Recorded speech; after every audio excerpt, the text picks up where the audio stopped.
Why everyone quits these jobs by Cheats. Let's get into it. Come out a completely different person. Okay, no.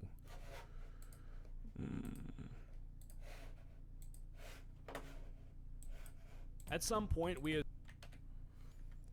Why everyone quits these jobs by Cheats. Let's get into it. At some point, we as humans decided that spending the majority of our waking hours doing something we all hate for a small amount of money just to get by was completely normal. Like, this is just how it goes. You wake up, you go to a place from 9 a.m. to 5 p.m., you suffer quietly for 8 hours, then drive home and do it all again until you're 65 years old and your knees don't work. And look, We gotta wonder who was it that decided we gotta do that shit, bro.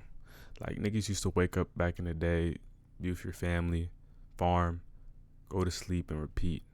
Now niggas wake up and go to fucking offices and stare at screens for 20 fucking hours a week, 40 hours a week. And like, I just can't deal with that shit, bro. I get it, bills are real, rent is real. A lot of people don't have the luxury of quitting or even an understanding of how to make money on their own, but there is a difference between a job that's like kind of boring and a workplace that is actively designed to make you feel like you made a series of very bad decisions in your life. So That's just really dependent on what you choose though. Like, if you work something that you love, even if that shit seems boring to other people, then it's not really as bad.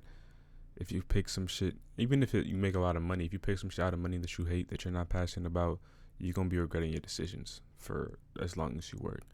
But you could pick some shit that's boring. If you got a passion for being a McDonald's worker, be the top McDonald's worker ever, nigga. Flip them patties. But if you don't got a passion for that shit, yeah, it's going to suck, nigga. If you don't got a passion for being a doctor, it don't matter how good of a neurosurgeon you are, you're going to hate that shit. So it's really about what you choose. they were talking about those places, the jobs where people start working just fine and come out a completely different person. These are the most miserable places to work, and by the end of this, you're gonna look at your current job very differently. If you happen to be new here, please consider subscribing. My goal is 200,000 subscribers before the end of the year. I think we can do it. But without further ado, let's start off by talking about the Amazon warehouses. Like, we have to start here. Amazon. This is one of them starter jobs I heard everybody does. Niggas work here and think what the pay high as shit, right? It's like 20 something dollars an hour just to start, which is high until you start working there and your back broken, arms broken, legs broken.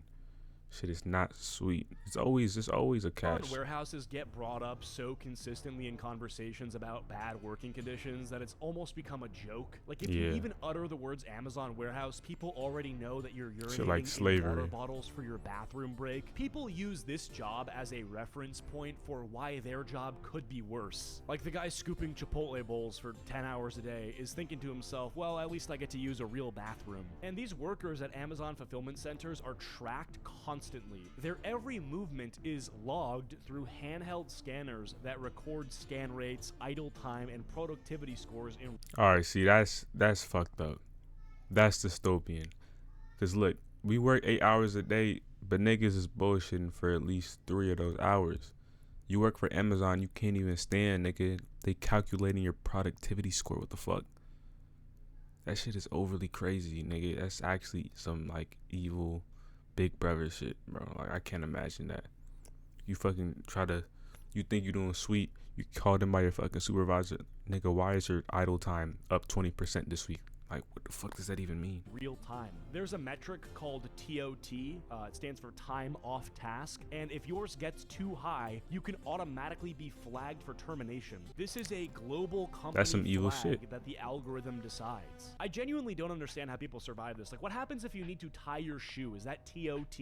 Are you burning precious flaggable seconds on your shoelace? Like, Amazon warehouse jobs, they remind me of RuneScape. You're doing these long grinding tasks, trying to make absolutely zero XP waste with all of your movements and clicks just to accomplish one quest. The turnover rate for this place was reportedly so extreme internally that Amazon was apparently burning through its entire available workforce in certain regions within just a few years. See, nigga, that's a problem. How you firing so many niggas? You don't got more niggas to hire. Like, oh my god, bro. These niggas already make billions of dollars. They need a couple billion. I'll never understand that shit. Like, niggas be so rich they could buy countries, but nah, let me get an extra dollar. Like, what the fuck?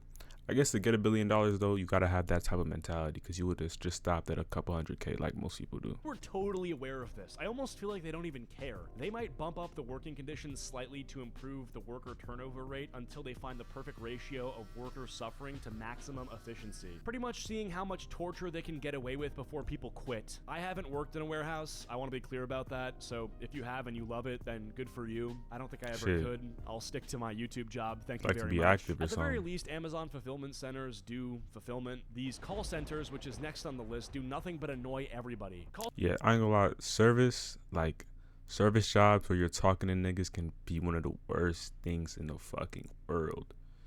Cause you just pay to deal with bullshit all day. Talk to bullshit. Speak to bullshit every day. And you can love talking to niggas, but you can only love so much bullshit, bro. I mean, niggas is yelling at you for problems that ain't yours.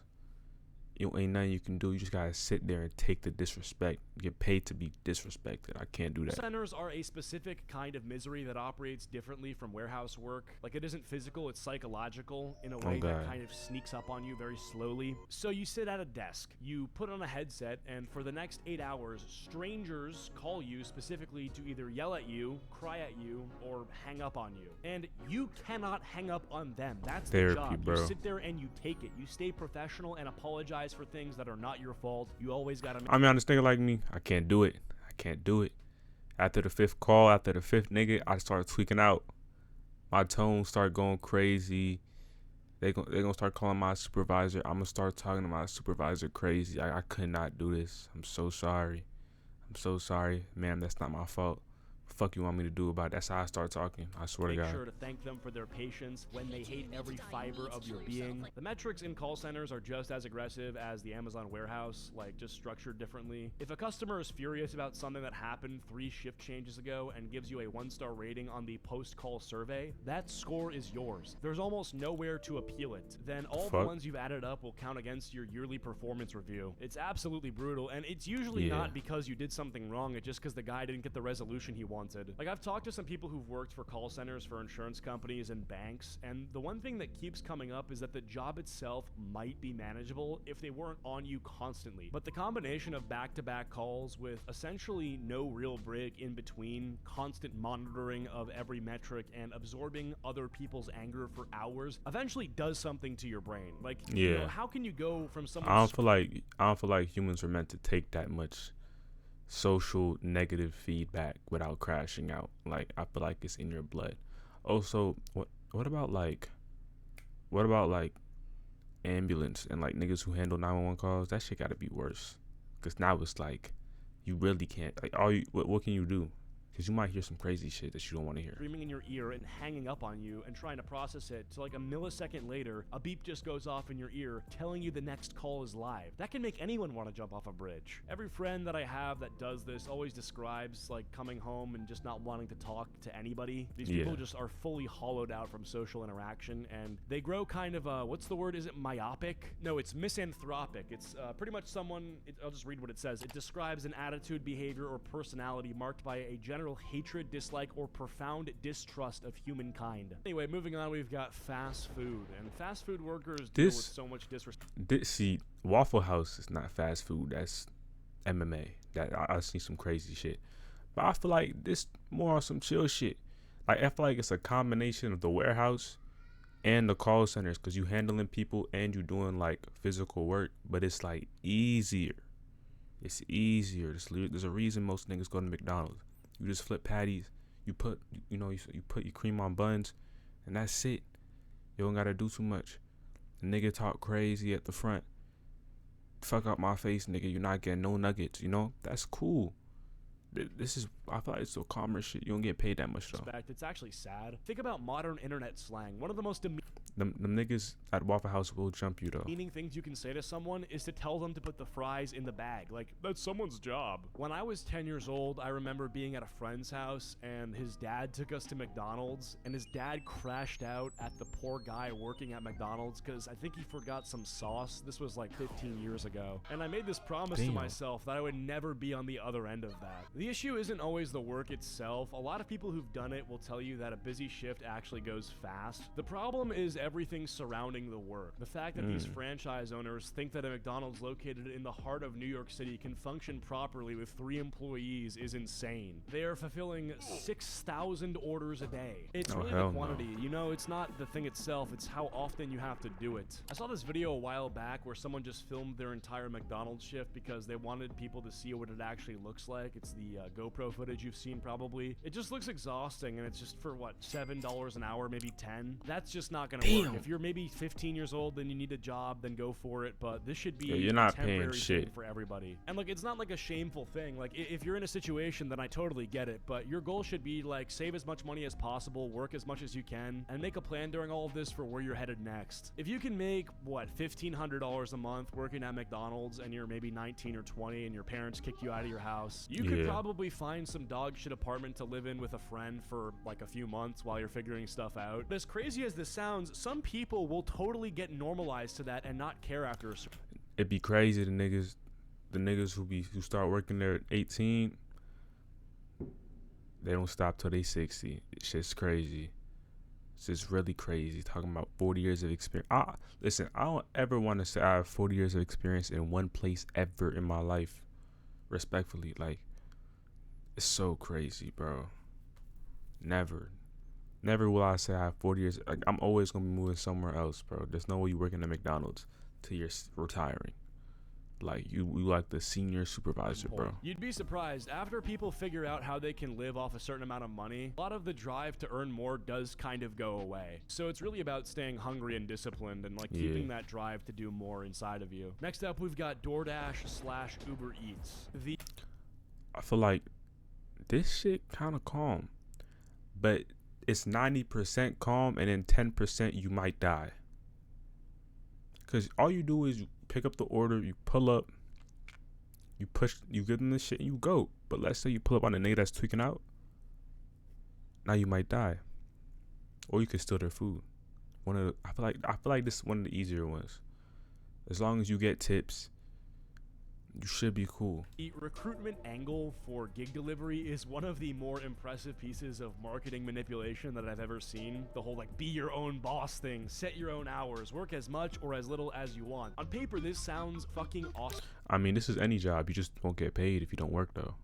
You have a car in your phone, and if you need money, you know, you can just drive around whenever you want. Sounds like it connects the dots. And the first couple weeks usually do feel fine. Like, you'll pick up a few shifts, and the money hits your account, so it feels really good. But then you start doing the math. If the gas is constant, you're not getting that subsidized. It is a continuous drain that follows you every single order you take. Your car is now a work vehicle doing work vehicle mileage, which means oil changes are coming faster. Brake wear is happening 10 times as fast. Your tires are bald after 2 days, and DoorDash. Damn, I didn't even think about this yet. The worst part is the car. Your car getting violated every shift. Now, instead of it being your mind or your body, it's your car, nigga.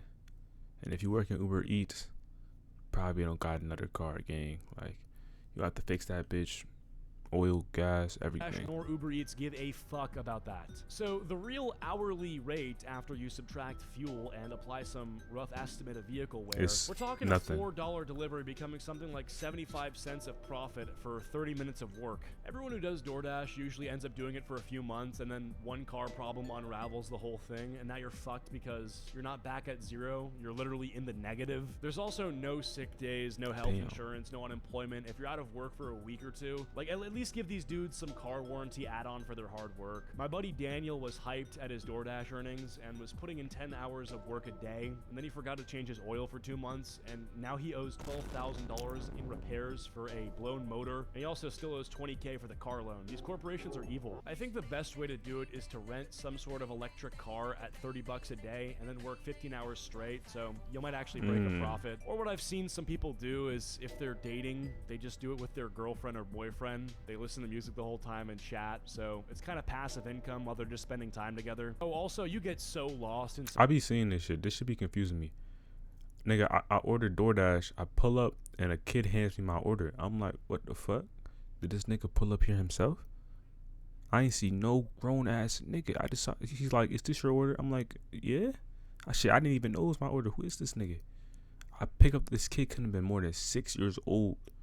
I get the bag, and then I look. He's walking back to a car. I see his dad in the driver's seat. I'm like, this is Some of crazy. these places, you have no idea where someone's door is or what the gate code is. Like, all this bullshit you have to deal with is super frustrating. But I've seen some people I know make some decent money from it, but I don't think it's a sustainable full-time job at all. Moving on, we've got theme parks and resort work. I can't imagine standing in like 100 degrees. Yeah, this might be top 2 worst things ever. You a grown man in that Minnie Mouse suit. It's 90 degrees. It stinks in that bitch. Can't do it. I can't do it. Florida or California heat. If you're doing the roller coasters though, that's calm. As long as there's air conditioning or some shit. In a Mickey Mouse costume with little kids that kick me because they want to hear me make funny sounds. That might be worse than the Amazon one. Like, honestly, maybe you feel good because you're making these kids happy, but after a while, Nigga, you're fuck gonna, the kids. Like, you're gonna hate children. You're gonna be like a reverse pedophile. I don't even have much to say about this. Like, if you have to stand there, I mean, I know they have shifts and stuff, but bro, it's like you're not building any skills. You're not socializing with people. It just seems fucked. Like, this just seems miserable. I'm thinking about this. This sucks. Anyway, listen, if you're in one of these right now, I'm not here to tell you what to do. You know your situation better than I do, and I wish you best of luck out there. So maybe at some point I'll make a video about the best side hustles you can do for cash, and some of those will probably pay better than this. But you guys so much for watching, and I'll see you guys all in the next video. Goodbye. At some Bah. No. Nigga,